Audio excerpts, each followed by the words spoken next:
Cox's Bazar C বিচের পাশে এরকম নানা ধরনের খাবার পাওয়া যায়।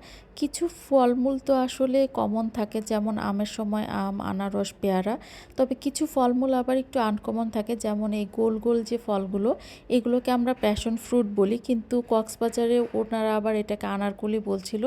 এটা একটু লবণ মরিচ দিয়ে মাখিয়ে দিলে টক মিষ্টি লাগে, খেতে খুব একটা খারাপ লাগে না। তার পাশে যে বড় একটা ফল দেখলেন, ওটা এক ধরনের জংলি বাদাম। ওটা আমি একবার টেস্ট করেছিলাম, কক্সবাজার না, মানে ঢাকাতেই টেস্ট করেছিলাম। তবে আমার কাছে খুব একটা ভালো লাগেনি। আর খুব একটা যে কমন এরকমও না, এটা কক্সবাজার বা আশেপাশে পাওয়া যায়।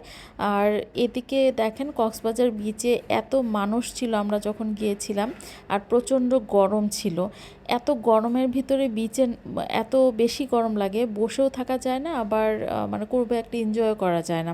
আর এদিকে ছোট বাচ্চারা খেলছিল, ওদের খেলা দেখে আমার আসলে ছোটোবেলার কথা মনে পড়ে যাচ্ছিল। কারণ ছোটোবেলায় ওদের মতো আমিও এরকম খেলতাম, বালির ভিতরে হাত কিংবা পা ঢুকিয়ে দিয়ে তারপর আস্তে করে পা বা হাত টান দিয়ে নিতাম, একটা গুহার মতো হতো, ওটাই মজা পেতাম।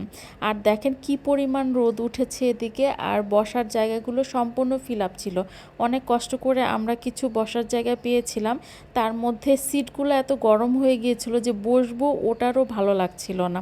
তো যাই হোক, তবে কক্সবাজারের বিচের পাশে বসে থাকতে খুব ভালো লাগে আমার। মানে এটা ঠান্ডা হলে একটু বেশি ভালো, মানে শীতকালে একটু বেশি ভালো লাগে, গরমকালেও খারাপ না।